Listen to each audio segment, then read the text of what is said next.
Hello and welcome to Kent Tonight, live here on KMTV. I'm Finn McDermott and here are your top stories on Thursday, the 12th of February. See Starmer off and I'll think about it. Canterbury MP opens door to rejoining Labour. Yeah, I mean, potentially. It depends who takes over as leader and what that relationship could look like. But yeah, I mean, not under Keir Starmer's leadership, I'm afraid.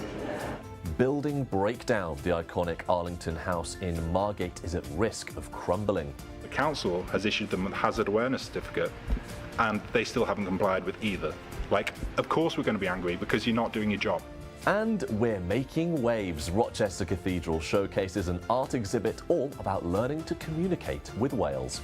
The message I was trying to portray was that in order to protect our natural planet, perhaps we should be having an interspecies communication with them.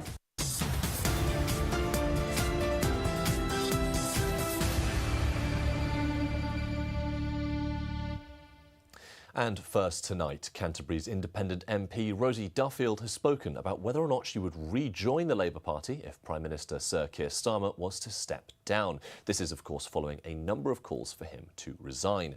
The MP outlined her disappointment in the leader of the party in a 3-page-long letter, which was seen by the public in September 2024. Well, with more on the story, Kristen Hawthorne has this report. In September 2024, Canterbury MP Rosie Duffield announced that she had resigned from the Labour Party and would sit as an independent.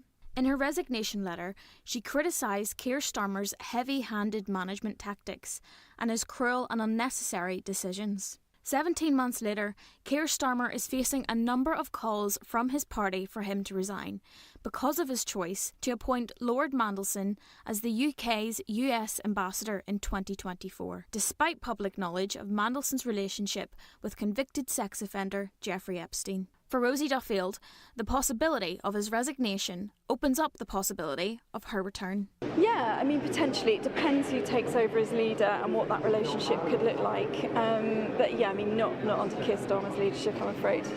With internal pressure from the Labour Party for the Prime Minister to step down, he spoke out about the situation in the House of Commons. Mandelson betrayed our country, our Parliament and my party. Mr. Speaker, he lied repeatedly to my team when asked about his relationship with Epstein before and during his tenure as ambassador. I regret appointing him. If I knew then what I know now, he would never have been anywhere near government. At the end of the letter in 2024, Duffield wrote, "I hope to be able to return to the party in the future, when it again resembles the party I love, putting the needs of the many before the greed of the few." However, that possibility depends on Sir Keir Starmer's position, and currently he's made clear that he's not stepping down. Kristen Hawthorne, KMTV. Next, Arlington House, a landmark 18-storey building in Margate, has been reported to be at risk of crumbling. Thanet District Council have voiced their concerns to the property management company who own the building, saying it poses a risk to the public and surrounding residents. The building safety regulator confirmed that the concrete cladding is at risk of falling apart. Well, to find out more, our local democracy reporter Ollie Leader has the story. I am angry. I am stressed, I'm at my wit's end. Arlington House consumes my life. You see a property as an asset or a liability and something on a balance sheet. These people see it as their home. A tough day at work for property management company Freshwater, who own the iconic Arlington House on Margate seafront, as they faced a grilling by Thanet District Council after serious concerns were raised by the building safety regulator. The report highlights how the concrete structure of Arlington House and the concrete cladding around the 18-storey building have deteriorated to such an extent that members of the public and residents are now at risk. The appearance of it and the structural issues that have manifested have not occurred overnight, but actually because of systematic neglect. It is our aspiration to return this building to a magnificent building that it once was, but Rome wasn't built in a day, and it takes money and it takes time, it takes expertise, and it takes an awful lot of thought. The service bill for the necessary refurbishment works could total £40,000 for each leaseholder, something unaffordable to many living in the block. Freshwater's solution: take out a loan. Pointed out that it's not possible to get a loan on flats in Arlington because it's been blighted. If you go to buy it, your conveyor and solicitor should point out you do realise that there's going to be a £40,000 bill, and then in 5-6 years' time it's planned that there's going to be another. Works are expected to start in the summer, but councillors here are divided on whether words will turn into action. They asked the question, we don't know why people are so hostile to us, whilst they have a building safety regulator say, we're not issuing you the building safety certificate, whilst the council has issued them a hazard awareness certificate, and they still haven't complied with either. Like, of course we're going to be angry because you're not doing your job. There's no doubt that Arlington House needs repairs. The question of who should front the bill is another matter entirely. Ollie Leader in Margate. A group of pro-Palestine protesters blocked the entrance to a factory in Thanet this morning, alleging that it supplies weaponry to Israel. The demonstrators from Arms Embargo returned to the Discovery Park in Sandwich to prevent access to the Instro Precision factory. Instro is a subsidiary of a separate company, Elbit Systems Group, which is one of the largest arms manufacturers in Israel. The protesters say they want to grab the attention of the Prime Minister ahead of the Munich Security Conference. Now, this comes over a year since the group are said to have broken into the factory in June 2024. Next, a thief in Maidstone High Street targeted a safe in a charity shop. The footage revealed the burglar had hidden inside the shop as it closed the previous evening before making his move. He was arrested, charged and imprisoned within 48 hours after stealing over £500 from a safe. The thief had previously been imprisoned for a similar offence in Maidstone's Week Street. He was sentenced to 20 weeks in prison but was out in just 8 before committing his latest crime. Newly released body camera footage shows the moment drugs and cash were seized from a dealer in Canterbury. Mario Netto's car was pulled over in Military Road by neighbourhood officers last August. Now, he initially denied having any drugs in the vehicle, also claiming the vehicle wasn't registered to his name. The 29-year-old was charged with possession of Class A drugs, being concerned in the supply of Class A drugs, and possession of an offensive weapon, later being sentenced to 3 years and 2 months in prison. And today, Canterbury Cathedral unveiled a new flagstone to mark a moment of friendship and collaboration between the UK and France. It comes on the 40th anniversary of the Treaty of Canterbury that meant that the two countries could change their border to allow for the Channel Tunnel to be built. I've been down at the cathedral to find out more. 40 years ago today, Kent played host to one of the biggest geopolitical events in the country's calendar. The signing of the Treaty of Canterbury modified the borders of the UK and France, allowing for the construction of the Channel Tunnel, but it also solidified the relationship between the two countries.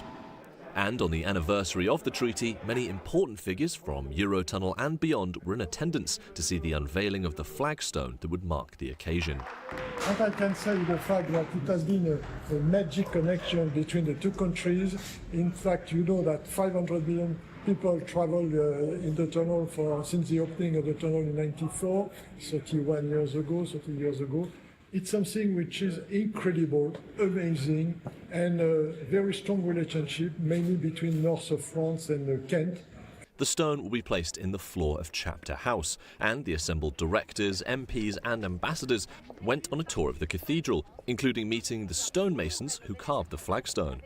Now, many medieval kings and queens who would have walked the halls of the cathedral hundreds of years ago would have had a very different relationship with France. But fast forward to the modern day, and that relationship is now being solidified and strengthened, looking back on this 40-year anniversary, this treaty that doesn't just create a physical link with the Channel Tunnel, but also an economic link and just a relationship between the two countries.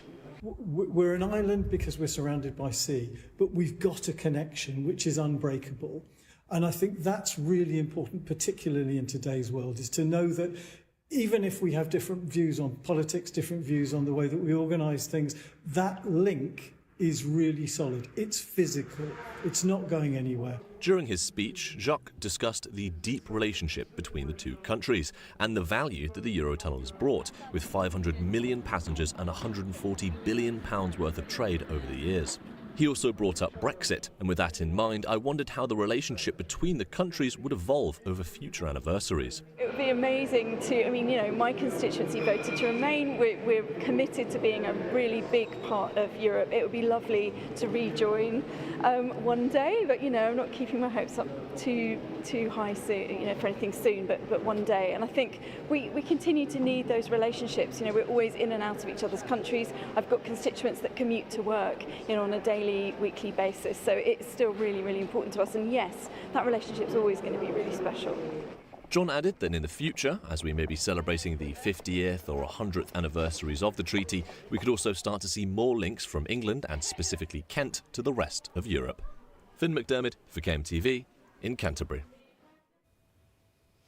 Now it's time for another quick break, but don't go anywhere. Coming up, we'll have some pothole problems in Strood as residents have been calling on the council to resurface deep and dangerous roads. We'll also take a look at your sports news with England's cricketer Zach Crawley signing a one-year contract extension. All that and more after this short break.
Hello and welcome back to Kent Tonight, live here on KMTV.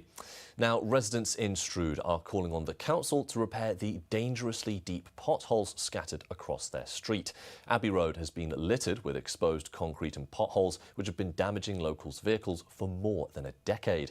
Well, to find out more, our local democracy reporter Ollie Leader went over to Strood to see how it's been affecting residents. Well, in my opinion, it is the worst road in Medway for potholes. It's the worst one I drive over. Exposed concrete, crumbling tarmac and potholes big enough to put my camera in. It's little wonder that those living here on Abbey Road in Strood are calling for Medway Council to resurface the street once and for all, with those living here claiming it's been like this for years. We've told the council, sent them emails, and nothing has been done. Shocking, absolutely, in fact dangerous where it is up that particular part up there. Excessively getting worse. I think over the past sort of 12, 24 months, it's even worse now than what it ever has been. But as I said, the potholes are even deeper than what they have been. And it's just untenable now. To give you a sense of how deep these potholes actually are along Abbey Road, I brought along a coffee cup. You put it here, and you can see it barely sticks out of the road, and this is just one of many. If this isn't good enough for resurfacing, nothing is. You've got potholes inches deep, cars swerving out of the way. It's a complete farce. It's been like this for years apparently. It must be done. Medway Council says works are set to be carried out this week to repair a number of defects along Abbey Road, with further assessment due to take place as well, stating highways repairs in the 5 towns have to be prioritised to ensure resources are directed to the places they are most needed. But for those living here, the cracks in the authorities' approach are already starting to show. Ollie Leader in Strood. Now, a pair of binoculars owned by the inventor of the bouncing bomb has just been sold in auction today for more than £10,000. Sir Barnes Wallis, who conducted many of his tests here in Kent over in Herne Bay, used these binoculars to oversee his experiments. Well, to tell us more about the revolutionary inventor, our reporter Kai Wei joins me now. So, Kai, tell me a bit about these binoculars.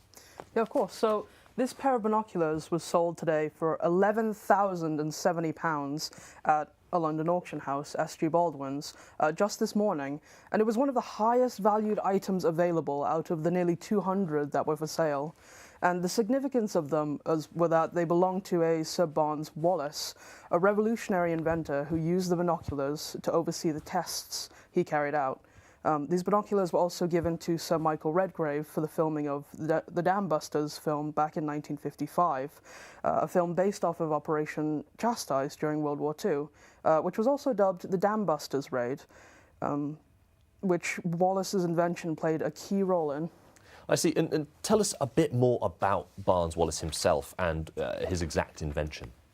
Of course, so Sir Barnes Wallis, as I mentioned, was the inventor of the bouncing bomb. Quite a fun name for quite a destructive device. It was officially named the Upkeep, but he began experimenting in the early 1940s with the general concept of an explosive that could skip across water to breach structures like dams. And after a lot of testing, he succeeded in making the bombs. And as I mentioned, these were key to Operation Chastise, where the Royal Air Force were able to destroy German dams. And overall, it was a very crucial step towards Allied victory. I see. And can you tell us a bit about his significance to the county? And so, as I mentioned, he did some testing of the bombs, and he oversaw this with his binoculars. But he actually did a lot of that testing here in Kent, off of the coast of Herne Bay. And there's even a commemorative statue that stands today on Beacon Hill. As well as that, very close by, there is a seaside museum, and there's 2 exhibits of his work featuring some of the bouncing bombs that they recovered from the coast. So overall, he's quite a key factor of Kent's contributions to one of the most famous missions of the Second World War. Absolutely. Kent as a county just has so many of these military links. People don't really think about it, whether it's Roman, World War II, especially with our position to Europe. So it's always very interesting to see stories like these. So thank you so much for bringing us this, Kai. And now it's a chance to find out Josh Wright's feelings towards his Ebbsfleet side's recent run of frustrating results, as it's time for the latest sports news from across the county.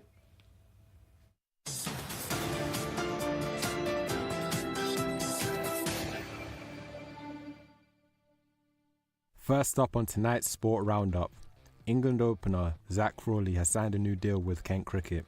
The batsman has stated that he's proud and excited to play for his home county for another year, making 156 all-format appearances, scoring 6,514 runs while managing 10 centuries within that period. Next, Ebbsfleet United manager Josh Wright is determined to not let emotions stunt progress after another injury-time heartache. The Fleet were pegged back late on by Enfield Town after conceding a 94th minute equaliser after a long throw was turned into their own net. This comes after conceding late on to Salisbury and Hemel Hempstead Town, making it 3 draws on the bounce for Ebbsfleet. Despite this, Josh Wright remains optimistic, stating that they're in a strong position, adding that there's a lot of football left to play. Lastly, Invicta Daniels claimed another impressive win last weekend, but now they turn their focus to the Chelmsford Chieftains, one of the few top teams they haven't beaten.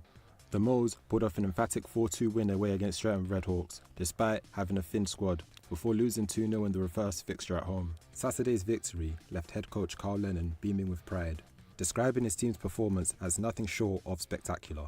After also claiming a victory against league leader Slough Jets, they turn their attention to Saturday, as Chelmsford Chieftains are set to face off with them in Gillingham. Daniel De Mayo reports.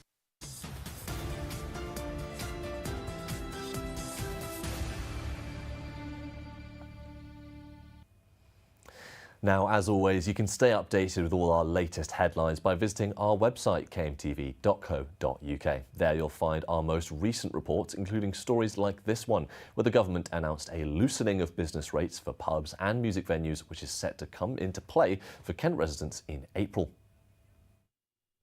Pubs across the county are to be given government help to stay afloat, thanks to a new discount to their business rates bills effective from April. But local publicans aren't so sure this is the tonic they need. Any help's a help. You can't get away from that. But any help that comes from somebody deciding what's going to help you rather than you telling them what's going to help you isn't that much of a help. So yeah, there are things like reducing alcohol tax, support with the business rates. Those kind of things do help.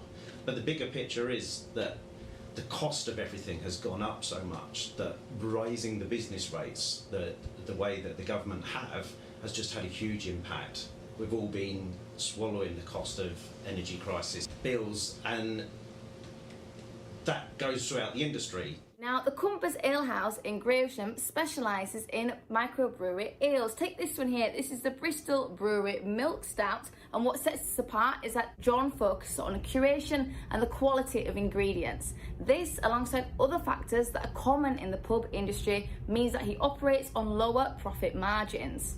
Many people say that pubs are very profitable, what is termed the gross profit, which is actually only what you make on top of the cost of buying in a product. That is not actually a huge amount of money, especially when you've got to pay, what is it now, £11 an hour to your staff, plus the overheads that every member of staff costs you, plus the rent potentially on the property, and keeping it repaired and up to date, and paying for your electric and paying for your gas. Those sort of things are what eats into your gross profit. Business rates are a type of tax charged on all commercial properties, including shops and hospitality venues, and are revalued every 3 years. And pubs are expected to be on the sharp end of this April's re-evaluation, with the rate estimated to rise by 115% for the average watering hole. The recent announcement comes as a response to this, with pubs and music venues being eligible for a 15% relief and their rates frozen for the next 2 years. But the wider hospitality sector has been struggling for a while, yet this relief does not apply to restaurants or cafes or hotels, even though minimum wage increases, larger national insurance contributions and higher bills are all problems that affect them too. It's a bit of a plaster over a wound. It's not looking at what caused that in the first place. So yeah, great It's good that the government are listening. It's a little bit sad that they're not listening to the wider hospitality industry because we don't stand alone. But for now, owners like John can only try to see the glass half full. Megan Shaw for KMTV in Gravesend.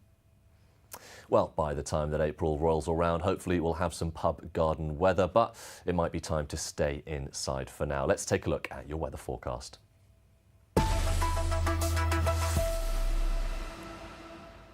Well, tonight there's a common theme in the county. Sixes across the board. Overall, a cloudy night, wind speeds of 4 miles per hour. Tomorrow morning, clouds continuing to cover the sky. Southern Kent experiencing some partial sun there in Tunbridge Wells and Ashford. Temperatures of 6. Into tomorrow afternoon, 7 and 8 degrees across the county. High wind speeds there of 17. And for your outlook, Saturday is looking cloudy at 5 degrees, getting slightly warmer with some rain on Sunday, warming up on Monday to 9 degrees.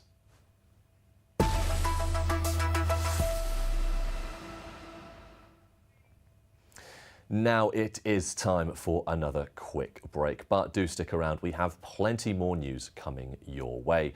First off, we'll return to our top story tonight, where Rosie Duffield has opened the door to potentially rejoining the Labour Party. That is, if Keir Starmer resigns, as many have been asking for. Also, we'll be speaking about some neurodivergent artists who are celebrating the 10th anniversary of their studio with an exhibit displaying over 100 pieces of artwork. And Rochester Cathedral is showcasing an exhibit all about Wales to raise awareness on climate change. Well, all that and more after this short break. See you soon.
Hello and welcome to Kent Tonight, live here on KMTV. I'm Finn McDermott and here are your top stories on Thursday, the 12th of February.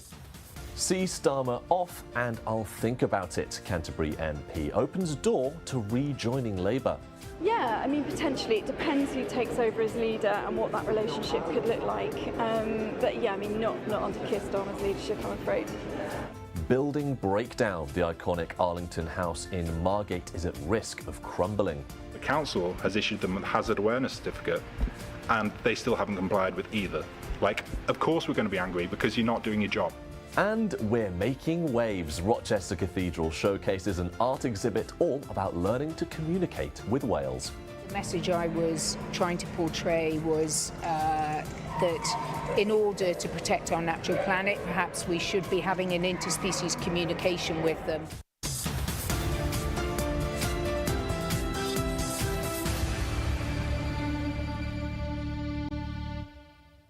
First off, a look back at our top story. Canterbury's independent MP Rosie Duffield has spoken about whether or not she would rejoin the Labour Party if Prime Minister Sir Keir Starmer was to step down. This is following a number of calls for him to resign. The MP outlined her disappointment in the leader of the party in a 3-page-long letter, which was seen by the public in September 2024. For more on the story, Kristen Hawthorne has this report. In September 2024, Canterbury MP Rosie Duffield announced that she had resigned from the Labour Party and would sit as an independent. In her resignation letter, she criticised Keir Starmer's heavy-handed management tactics and his cruel and unnecessary decisions. 17 months later, Keir Starmer is facing a number of calls from his party for him to resign because of his choice to appoint Lord Mandelson as the UK's US ambassador in 2024, despite public knowledge of Mandelson's relationship with convicted sex offender Jeffrey Epstein. For Rosie Duffield, the possibility of his resignation opens up the possibility of her return. Yeah, I mean, potentially. It depends who takes over as leader and what that relationship could look like. But yeah, I mean, not under Keir Starmer's leadership, I'm afraid.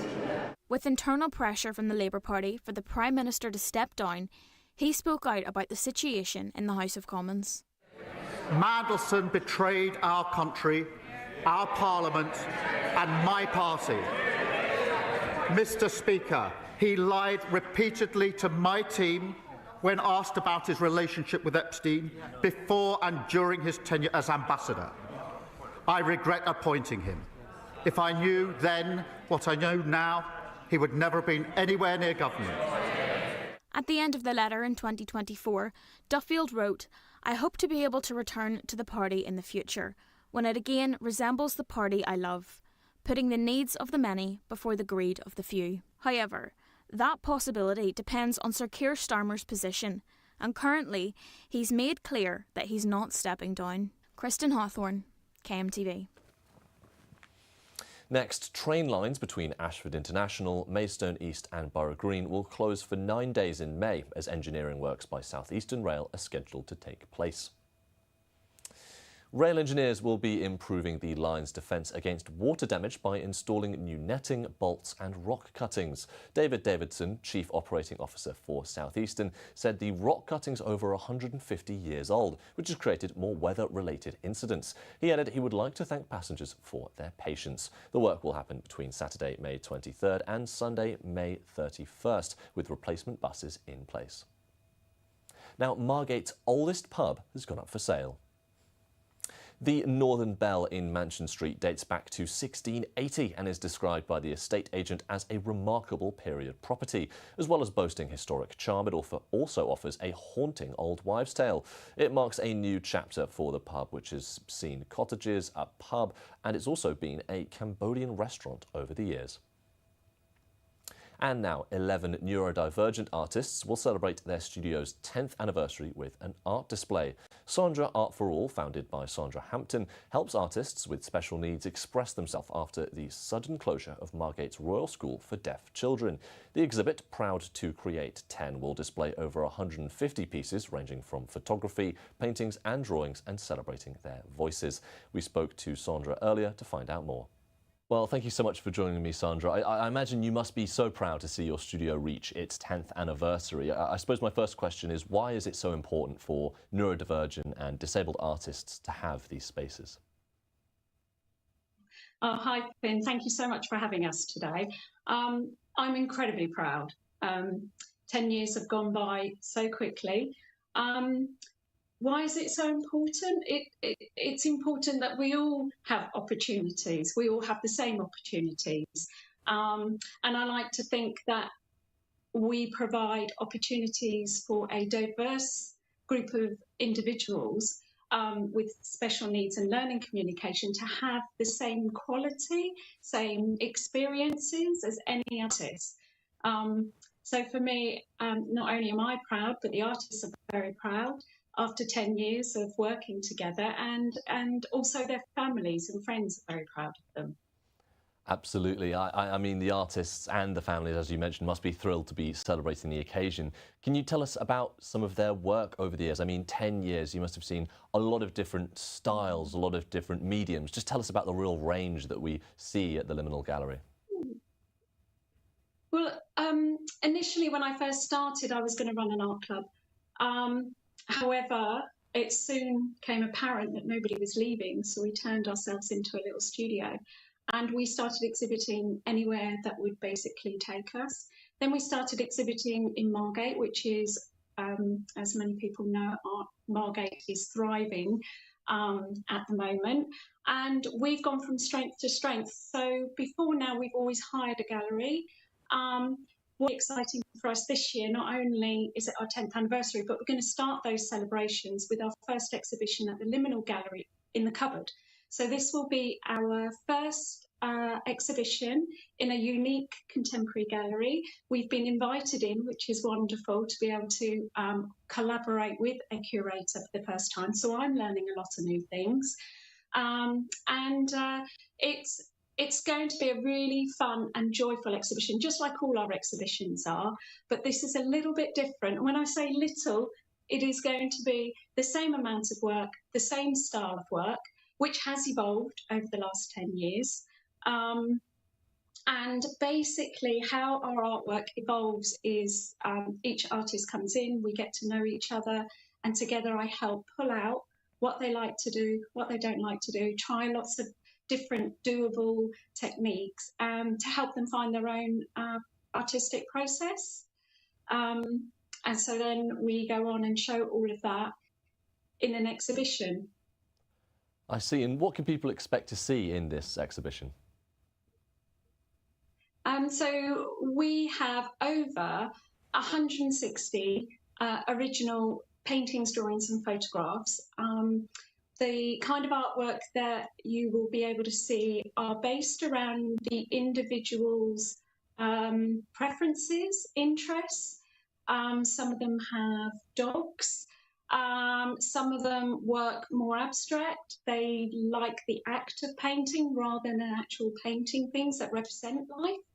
And are also pushing our artists to try new things. So I've got one artist who likes to paint animals and said they could never do portraits, but as you can see behind me, we have a fantastic portrait, and it was her first portrait that she had created, and we're very proud. This isn't going in the Liminal Gallery, this is going into one of our other exhibitions, but some of the work that you see behind me, you will see in the cupboard on a smaller scale.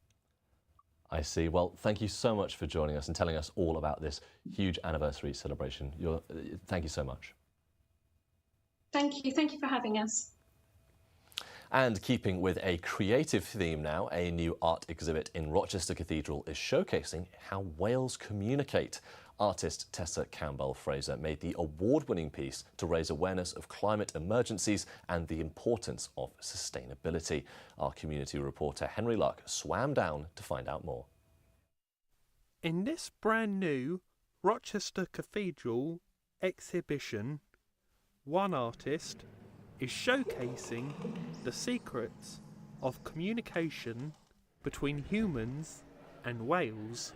This installation, comprising of 3 giant whale sculptures and several decorated banners, launched at Winchester Cathedral in 2025 and is made from recycled materials including old ghost nets gathered from the ocean. The message I was trying to portray was that in order to protect our natural planet, perhaps we should be having an interspecies communication with them.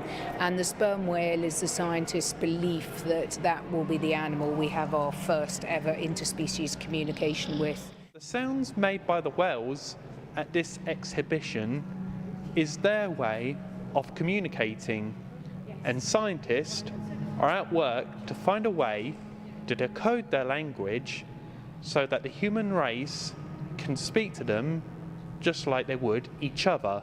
The award-winning piece will go on to tour Finland, with Tessa determined to make sure her work makes a splash in climate awareness. The free display will be at Rochester Cathedral until the 7th of March. Henry Luck for KMTV in Rochester. Now it's time for our final break, but stay tuned for our next few stories. We'll have a quick look at the weather for the coming days, and tomorrow marks Friday the 13th. The day after is Valentine's Day. So we asked Rochester residents if they'll be choosing romance or horror for this week's film choices. Well, that's all the time for now. See you in a few minutes.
Hello and welcome back to Kent Tonight, live here on KMTV.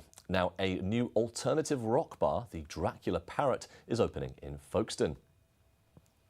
The former Chambers venue, which shut after 26 years, is going to carry on. This will help the dwindling number of live music venues in Folkestone, following being named a music town 6 years ago. John Biggs and Simon Locke have been looking for a location for over 2 years, but are planning to open the doors in Cheriton Place on Friday. The pair had a preview last night to test everything worked well, and they said they came out of it with great feedback from everyone. Now, remember, you can keep up to date with all our latest headlines by visiting kmtv.co.uk. There you'll find all our reports, including this one about a travelling couple from Australia who opened their very own coffee shop right here in Kent. Having spent several years travelling Australia, Asia and Aaron's home country of Switzerland, couple Olivia and Aaron decided to renovate a VW camper into their very own mobile cafe here in Kent. The business boomed, with the pair travelling around Tonbridge and Malling serving their Swiss hot chocolate and Alpine-inspired baked goods. But recently they decided to put down their roots, just outside Maidstone in the quaint village of Ottom. While Olivia and Aaron absolutely love their van life, Ottom Village Hall here offers them a slightly bigger venue. We opened the cafe in July. We actually had a camper van. We had it in the camper van, very similar to this one. And we did that for about 3 years around Leybourne, Westmoreland area, and we served out the back during lockdown. And then, yeah, we went to Australia, came back, I think, last December. And we were like, right, we didn't have the van at the time. So we were like, what are we going to do? Like, we miss doing it. We love seeing everyone. So we actually we live here. So we walked up one day and I was like, oh, the hall would be such a good space to like open up again, just as a pop-up. Ottom it looks tiny, but there's so many like little side roads and loads of different houses that you wouldn't even know that are here. So I think it's been so good for everyone to kind of have a space to come together and enjoy a coffee and a cake. Everyone loves a pastry. So Olivia comes always with those brilliant ideas. She's like, oh yeah, let's turn the van in a cafe business, or even the village hall. And she says like, we need this, this, this and this.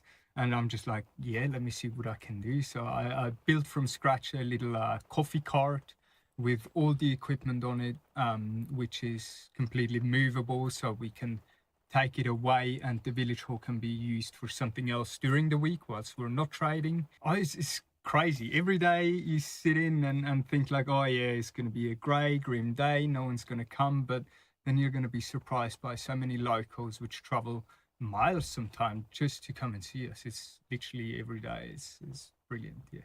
The parish council told me hosting the little travelling bean was going amazing, adding they've received nothing but glowing praise from residents. Like, we come here Friday, Saturday, Sunday, every single week. Like, we love it. Especially having a new baby. It's something to do, get out of the house. It's really nice. It's nice to see how much they've grown the business, you know, from the van days to here with the local community. It's really lovely to see. Olivia and Aaron hope to continue serving brews as well as the community far into the future. Chloe Brewster for KMTV in Ottom.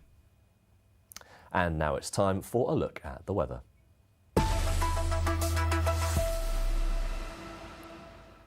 Tonight, there's a common theme in the county with 6s across the board. Overall, a cloudy night, wind speeds of 4 miles per hour. Tomorrow morning, clouds continues to cover the sky, with southern Kent experiencing some sun in Ashford and Dover. Lowest temperatures at 6 degrees. Tomorrow afternoon, partly cloudy in Margate, light rain across the rest of the county, slowly climbing temperatures to 8 degrees. And your outlook, the rest of the week, some sunshine coupled with cloudy skies on Saturday, averaging 5 degrees. Monday, partly sunny at 9 degrees.